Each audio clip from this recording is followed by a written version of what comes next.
Oh, good, man. Even if it was just, yeah, even if it was just like not looking at my phone to see, I did look at my phone to see how business was doing. It was doing good, and so that's all I needed to see to like say, ah, things are cool without me caring a little too much about them.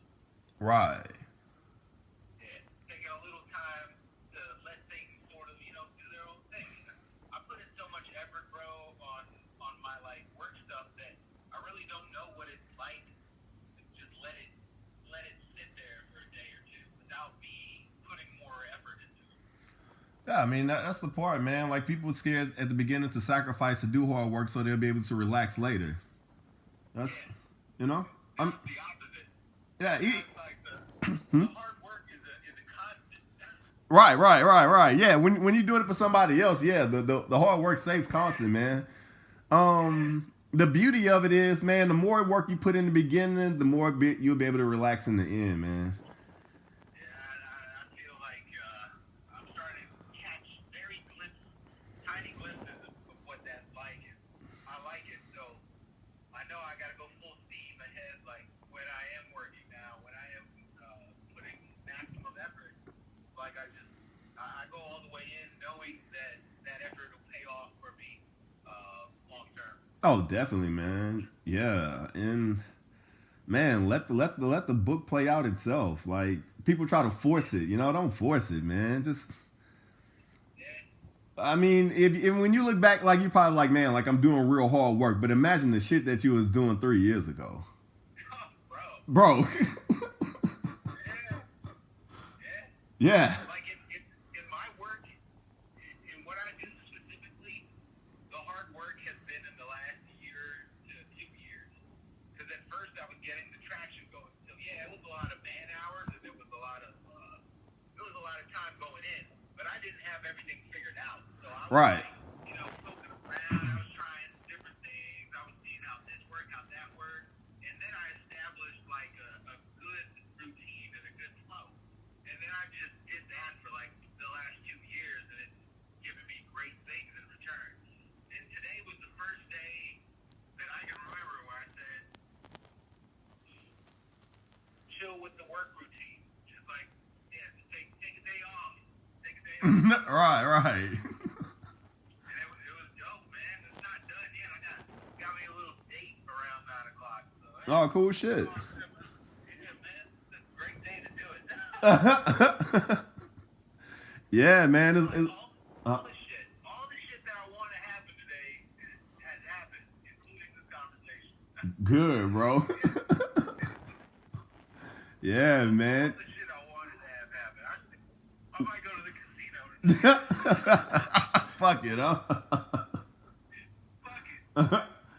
Yeah, man. The best thing to do, like you did through your last building up your 2 years, is have a foundation, man. Like people just keep swinging the ball, swinging at the fucking ball, and keep missing, hitting some. Man, get to first base, get a foundation. Yeah, that's good advice. Get a foundation that you're comfortable with, that Right, has results, and is reputable. Like you can bank on it. If right, everything, it's like having a side job when you have a full time job. It's like, okay, if things go downhill with my full time job, at least I got the part time job. But right, when you're doing your own thing, like you can build in the sales days yourself to say, okay, if this new thing that I gotta try to take a risk, or to um, level up my business, if it doesn't go right, at least I still got the foundation of it. right. Exactly, man. Yeah. Exactly. Yes, Yeah, sir. it's not easy, but that's.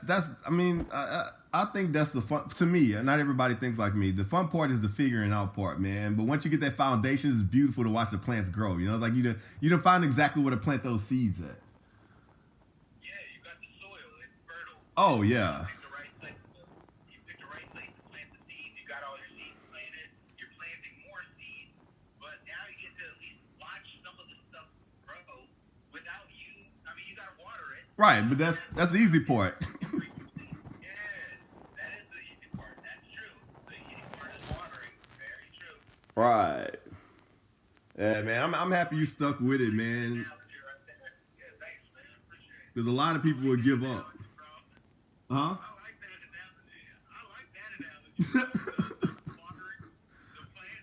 Oh yeah, It's, yeah. if this conversation was a week ago, I wouldn't have understood that analogy because Right, because that I hadn't let shit grow on its own. right. Lately, it's been crazy. I've been so hands off, bro, and you know me well enough to know just like even the way that conversations go and all that. Like I don't feel comfortable if like having a conversation if I don't have something to talk about or somewhere to go with the conversation. You know, Right, right, and right. it's like that with everything. It's like if I don't have something to keep me busy during the day, work related, I don't know what to do. So today I supplemented it with stuff that I like I enjoy. So I played some disc golf. I drove around. I hung out with some friends. I set up a little date with a friend tonight. Did you get a ping pong game in? Or not yet? No, not yet. Okay. The night is young. I know you really enjoy ping pong. I do. I really like ping pong, man. It, it's fun, man. I like this. I like this vibe that I have today. Oh yeah, man. The thing about it is, I know you was kind of bothered when you were like, "Well, what do you do?" I was like, "Nothing." And the thing about doing nothing is that you can do anything. A lot. Yes. Right. When you always have something to do, you have to cancel something that you may enjoy. When you have nothing to do, you can always entertain those things. Absolutely. So it's not that you're doing nothing. It's that you're doing nothing that you woke up saying you needed to do. Right. Right. Yeah, you're living life at your own pace. Yeah. And that bothers people, man. But everyone's different, you know? Yes, I agree with you. It bothers people, but it bothers them in the right person's like mind. It bothers them in the right way, you know? Right. Because they'll say like, okay, if I met somebody, and there's one other guy I know.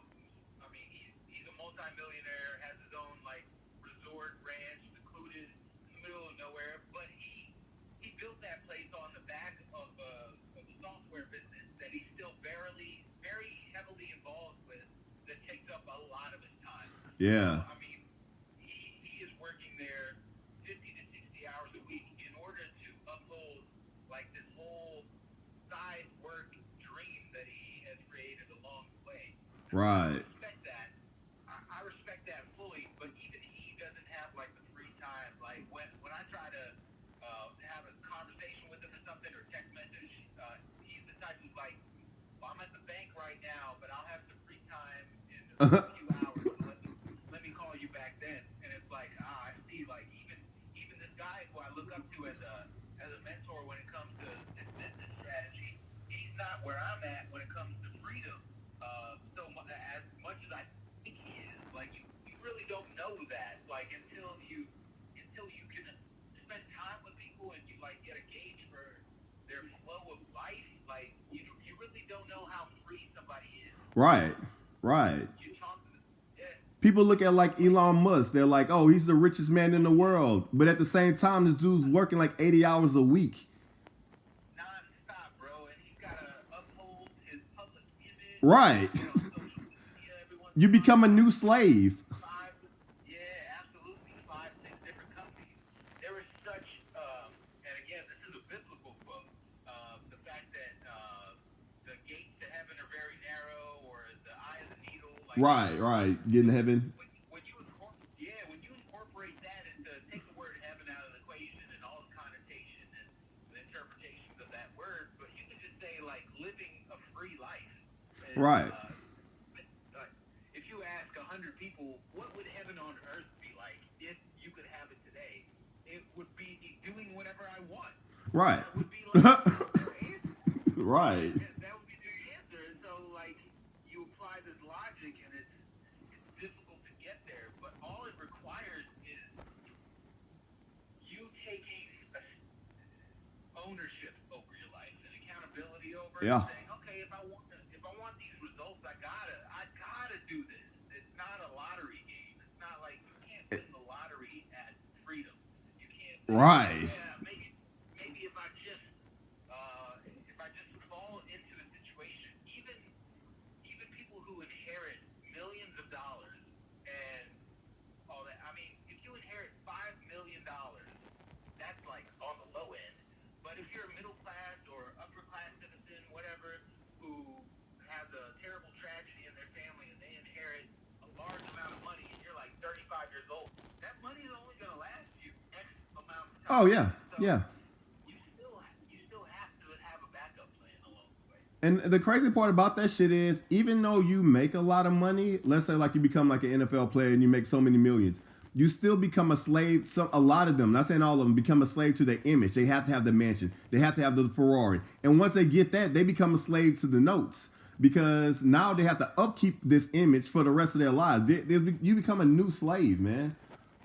Bro, and even the other way around, what we're discussing here is very interesting, because as we're having this conversation, I'm starting to visualize like a spectrum. I do that a lot now.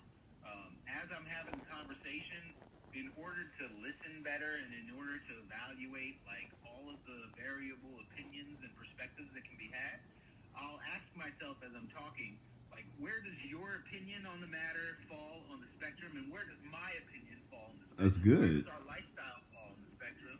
And then, like, just having this talk about athletes, and if the conversation is about building a spectrum of what freedom looks like and independence, you put an athlete all the way at the top when it comes to financial freedom, right? Right. But then you look at all of the other freedoms that they don't have access to. Like, there's some athletes and stuff like that. They love what they do. They love it day in, day out. But then they get into their 40s and 50s, and they're not playing that sport anymore.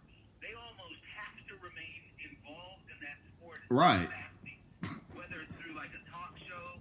Thank God for podcasts, because every fucking retired NFL player or basketball player has their own podcast now. And since they had enough fans coming up, they have enough of an audience to like at least give them some sort of listening audience from jump, to where Right. they have like the decent backing, and Spotify will throw them like $1 million for their show or something like that, or they can pay for the video recording.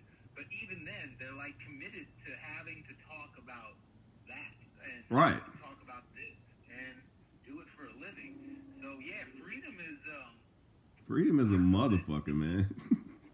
shit. Like, I don't know that subjective is the right word, because I don't know that freedom is subjective. I think everybody experiences a percentile of what freedom has to offer, and whether you fall wherever you fall, there's always room for improvement, and there's always room for like grasping a little bit more of what's available. oh, always. Yeah. That's why I love the from the bottom up story, because from the bottom up, you get a decent perspective of what having no freedom feels like, and as you go, it's like, okay, here's what I have to do to never experience that again. Right. So, yeah, you build in these interesting precedents in your mentality and your work ethic. Yeah. It's all fun, man. Just to give like a small example, let's say like there's a Wall Street broker who's making, let's say, like a $10-20 million a year, but he's on fucking coke. He's got to keep up these numbers every single week. And there's this fucking rancher in Texas who has his own ranch, who sells his cattle every now and then, gets to be on the fucking farm, hang out with his family. In the game of life, that rancher may be only worth, let's say, $100,000-$200,000, and this dude may be worth $100 million. But in the game of life of freedom, that rancher is shitting on that dude all day. He's the winner, bro. Yeah, absolutely, 100% agree. So, you watched Sorry to Bother You for the first time? Oh my god, I'm still digesting it, man. Like, That was the first time? yeah. I love that actor because he plays in this TV show I just started watching called Atlanta, and he was pretty weird in the TV show Atlanta. And I just seen his face, and I was like, man, I'm gonna try this thing right here. Oh my god, I did. It was like watching 2 hours of what's that? Black Mirror. It was like. Yeah, it's really good. It's good. I haven't seen it since it first came out, because he was in Get Out, and so I wanted to see like another movie Man, he was in, and he came out with that year after it came out. To revisit it, man, because that's one of those movies. bro. When I watched it at the time, I didn't digest it all like. Yeah.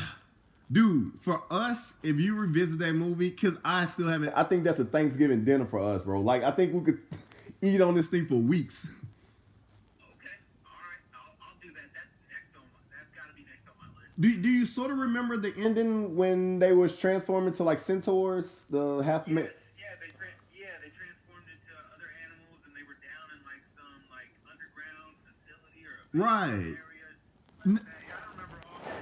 I remember the major plot points, just none of the dialogue and none of the like. Oh, okay. None of the stuff you're processing right now, I would remember. But this is one of my biggest questions. Like, it's more, I guess, unanswered within the movie because he showed him a number. He was like, if you become a centaur or whatever, monitor, I'll let you,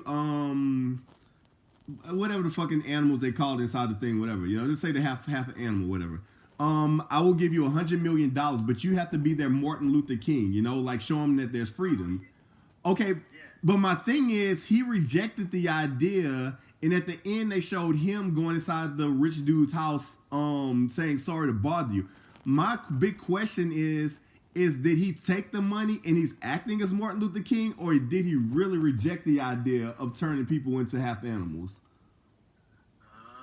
See, it could be a whole play. You get what I'm saying? Like he did it. It took the money, but still playing the role as because you have to go in with the actual team to be the Martin Luther King. You can't stand from the fucking mountains and be like, you do this, you do this. You know, it's That's what I liked about the movie. It was showing the difficulty of if you have like, well, not that he had it, but he got it a little bit as the movie progressed. But he had the willingness to like make a stand and take a stand. That's actually interesting because the movie starts off, or at least I remember, there were like some picket signs, right? yeah, protesting against the. Yeah. So it's like through his perspective of the movie, you get to see like the man David versus Goliath almost turn into a modern day sort of Martin Luther King situation where he's put in a position to where he can make a difference. He can make a real difference. Right. And it starts off as like being just your everyday protests and small time stuff and whatnot. Yeah. No, you still remember good parts of it. Yeah, that's it. I remember a little bit of it. I need to watch it again, man. It's been 3 years. Okay, yeah, we gonna. It's been way. I'm gonna watch that again, man. The next time I get a chance, probably tomorrow night or Sunday. So yeah, I'll make it a must watch this weekend. Did you watch it on a streaming platform? I want to say Netflix or Prime, one of those two. I have, but it's one of those for sure. Netflix or. Surprised they even had it. Oh, it's interesting. I think this movie then, in like 5 or 6 years, has a cult following for sure. Yeah, man, it's very. I mean, people will see it as like, okay, this is. I think it's kind of. I can't say as deep as the Matrix, but it has a deeper meaning to it. You know, huge deeper meaning. Than what was just showed. Because like even his girl, because she was like, "Oh, why are you talking in that white voice?" And she was like, "I'm freedom because I sell art." Then he went to an art show and she was talking into a white voice to sell her art. You know, Right? it's just showing the hypocritical Exactly what we're talking about right now. people are. Yeah, it's People think they like I don't know that, and I said this in a rap song. I said this like a month ago. In my second song, I said freedom isn't bacon bits. It's not yours to dress it up any way that you want. I like that. I don't remember the lyrics. I like that though. I get where you're going with it. Yeah, man. I said freedom isn't yours to dress up. It ain't no bacon bits. I said you're either absolutely free or you're just faking it. Freedom isn't yours to dress it up. It ain't no bacon bits. And yeah, it's like you can experience freedom and like experience pieces of it, but I don't know that you should be permitted to like tout that you're free if you're not, because that's like a scary level of conditioning, you know. Like if you've got a office worker who works overtime every week saying, yeah, I make $100,000 a week and I could travel by, my company pays for my Lear jet and I go anywhere I want on the weekends, man. This is freedom, man. This is what freedom's all about. American dream.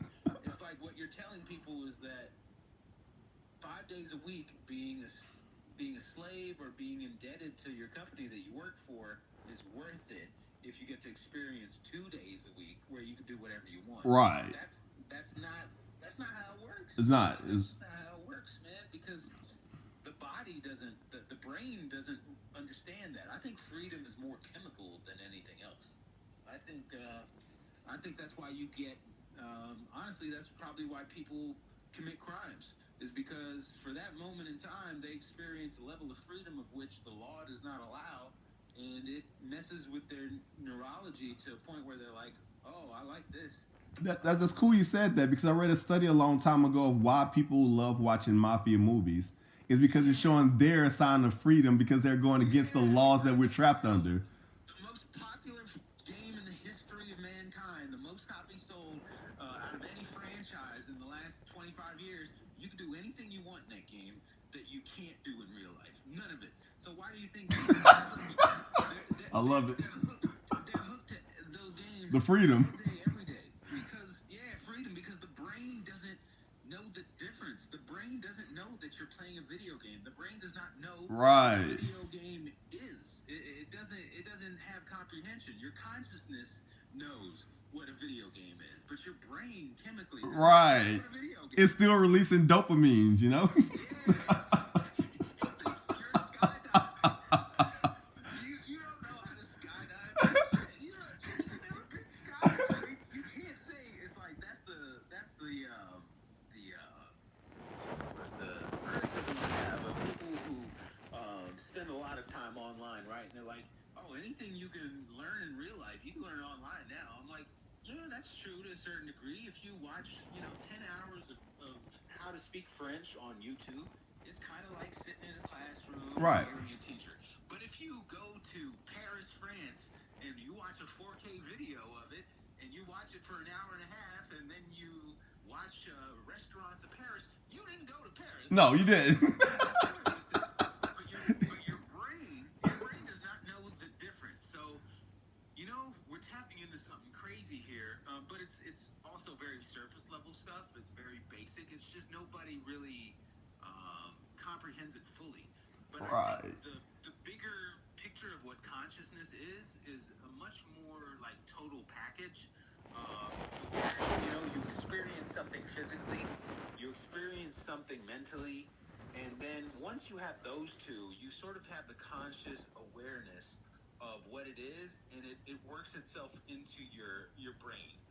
Whether it's a memory or whether it's a muscle memory or a reaction or an understanding, whatever it does to the circuitry, I think if you do something like for real, like physically, if you actually go skydiving, instead of watching videos or playing video games where you skydive, it does alter an additional receptor in the brain that says, "Oh, I've done that," and I think it's Right. probably somewhere wherever the memories are stored, active memories. I think memories do a little bit more than we give them credit for. Yeah. Oh. Well, a part that you were going at is the difference between seeing someone skydive, from someone actually watching someone in France and actually being in France. It's sort of like a let's say like a neuroscience, right? Neuroscientist, right? He's watching the brain waves of the dopamines being released of someone eating chocolate, but he can never actually have the feeling of eating that chocolate. It's totally different. You can see it, but it doesn't give you the same satisfaction of actually doing it. Man, that's very interesting. Yeah. You can tell me everything about how the brain reacts when it sees someone eat chocolate, but if you ain't never ate chocolate, you'll never fucking know. It's crazy, man, because 3 years ago, the me that I was never would have thought entrepreneurially about this whole conversation or like business-minded about it. But I take a look at the way society works and how convenience is sort of capitalized upon. And, we're, at the end of the day, we're a certain level of consumer, but we criticize another level of consumerism because we're like, why would anybody like just go to a restaurant over and over and over and over again, and that be the way they intake their food? You can learn to cook and all that. But what I'm starting to see from this conversation that we're having is that the big franchises that are multi-billion-dollar franchises, whether it's for food or retail establishments or all that, they know all this. They Oh know yeah. that Oh, the studies, man. The billions of dollars they pour. Yeah, I'm with you. they know that the brain is, evolutionarily speaking, the brain is going to, once it establishes what a shortcut is, if there's an available shortcut, it's going to want it. So it's like I always scratch my head, like why weren't people driving their own cars to deliver food to other people 20 years ago? Like DoorDash is not a revolutionary idea. No, no, it's not. People have been delivering pizzas Uh, for 50 years. right. Since cars been around. Why weren't we doing this? Because people were willing enough to go pick up the pizza.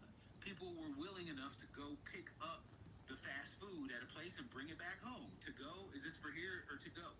Somewhere along the line, like the brain, the chemicals, the neurology of people, and I'm sure they have research on this in corporate America, started trending to where people were getting tired of going to fast foods. They were getting tired of doing the shit that they always did. So it's like, okay, how do we survive? How does our business model stay alive?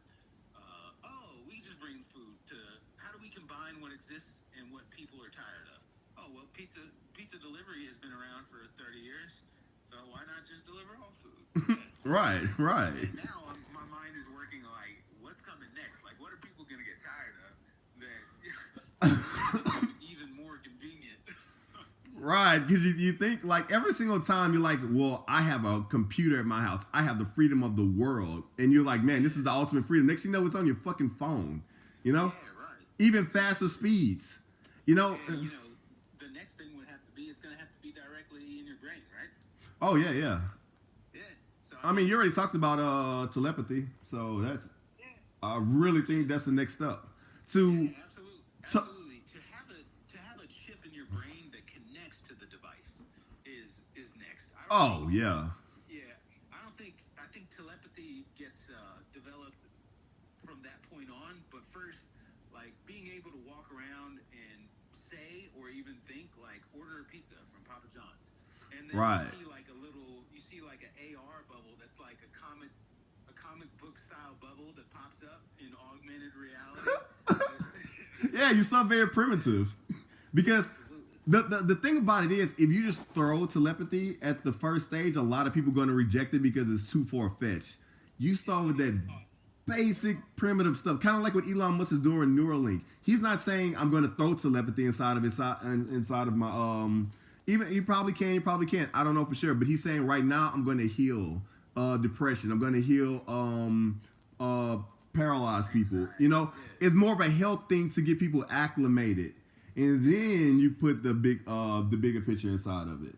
Yeah, you chip away at what's possible. Technology companies do that right now. Like, they're already 32K television sets, where the pixelation is literally as good as technology can afford. But we won't see 32K televisions because everybody is blown away by a 4K television.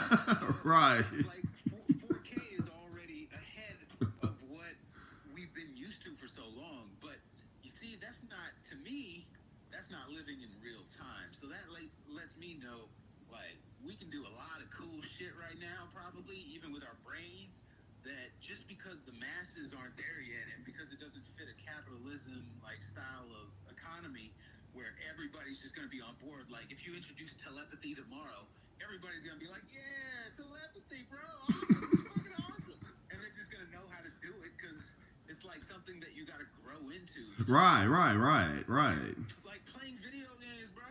It's like the Xbox ain't nothing new. The controller's nothing revolutionary. Nothing. But people grew into it very readily, and it came like a multi-billion-dollar thing. And the Xbox controller was so convenient, and everybody's like, "This is badass," because we'd all played the Nintendo.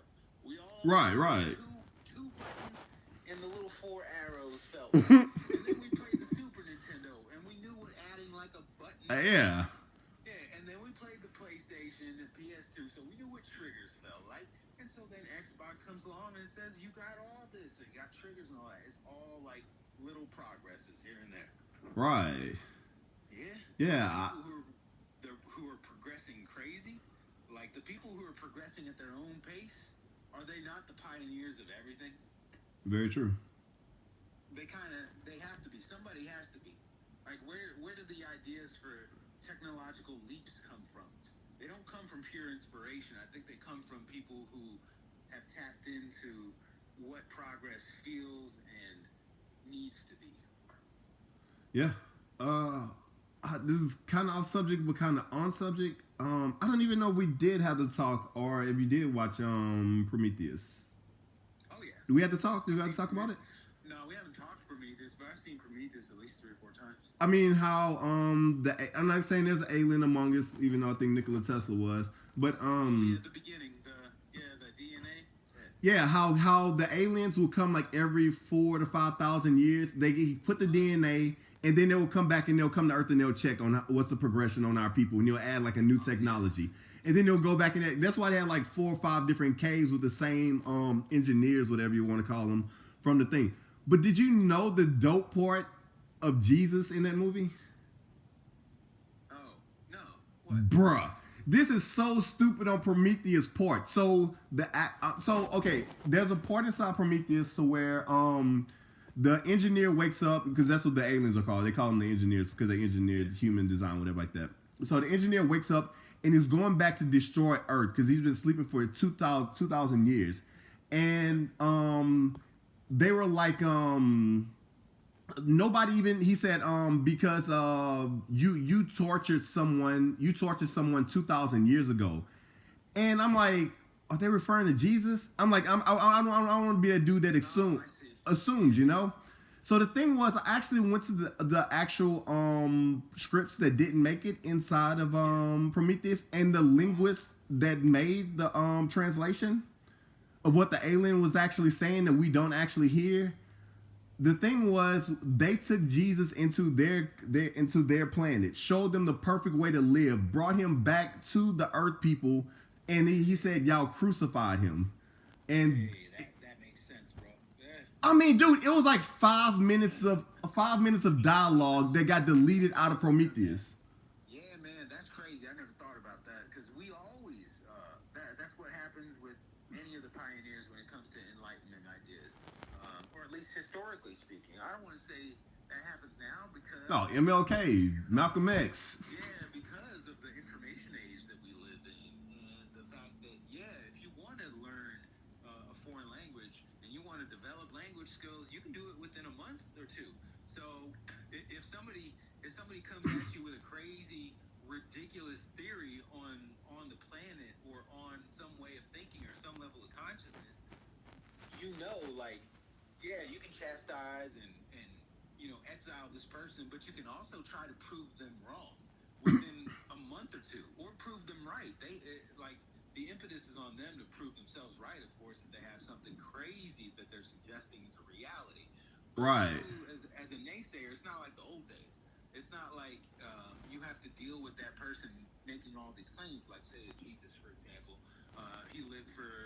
He was preaching and he was teaching for, I would say, about probably 8 to 10 years prior to, like, the authorities really, like, honing in on him and saying, okay, we gotta get rid of this guy. Right. It's like now and that's because they had no verification. The Romans, or at least his opposition, they weren't spending time with him day in, day out like his fellowship was.